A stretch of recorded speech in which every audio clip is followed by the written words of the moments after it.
With Labor Day just around the corner, the summer is slowly coming to a close. Yeah, the good news is National Cheap Flight Day is almost here. Yes, and here to show us how to stretch our dollars once we have booked that cheap flight is our travel advisor, Sarah Seam. Okay, good morning.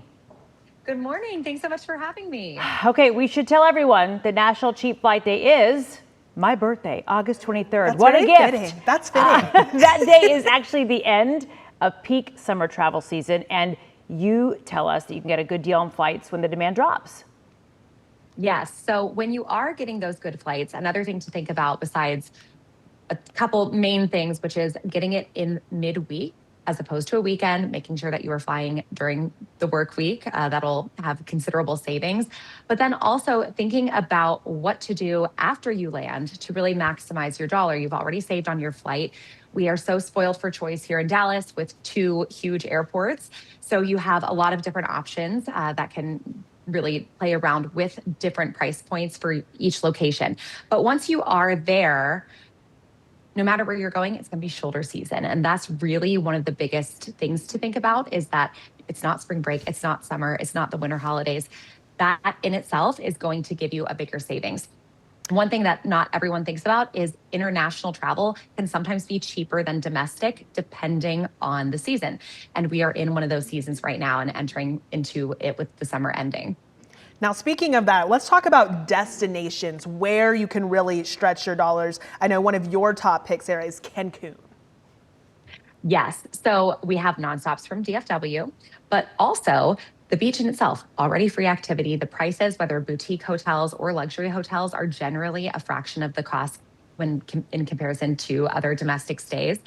And then you can also do a split stay, which I really recommend. You also have 2 different airports to go into, Cancun or the newer Tulum airport.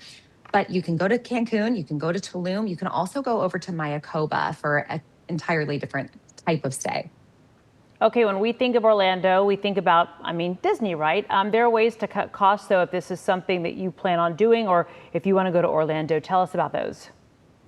Yes. So getting flights now to maybe take a September trip or any kind of fall trip is going to save considerably. Disney, as we know, very expensive. So if you are going to be going and getting the park tickets and going out to eat and staying in the hotels there anyway, you might as well save on your flight and really maximize your savings. So that is one of my best tips for also having fewer crowds is by going around this time of year. Costa Rica also sounds good, doesn't it? Just makes you shake your shoulders. How do you stretch your dollar traveling to Costa Rica? It's also going to be one of these seasonality things. So October tends to be the rainy season in Costa Rica, but in my experience, it's really been okay. I went, my clients go all the time.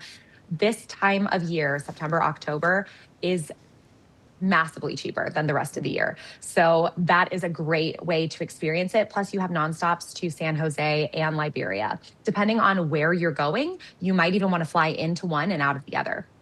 Well, and I would just think in any of these places too, especially when you mention rainy season, I did that in Cancun several years ago. You're sort of just kind of, if you're going to go and you're going to save that, you're keeping those expectations in check as well. Absolutely. So like with Cancun, if you go in the summer, you can have a lot of seaweed that can be a detriment to the trip. But if you have your expectations in check, then it's going to be a lot better. But when you go around September, that particular issue kind of solves itself. Right. Okay. Sounds like you could give yourself a birthday gift, Kara. That's what I'm thinking. Yeah. That's a good excuse. Yes.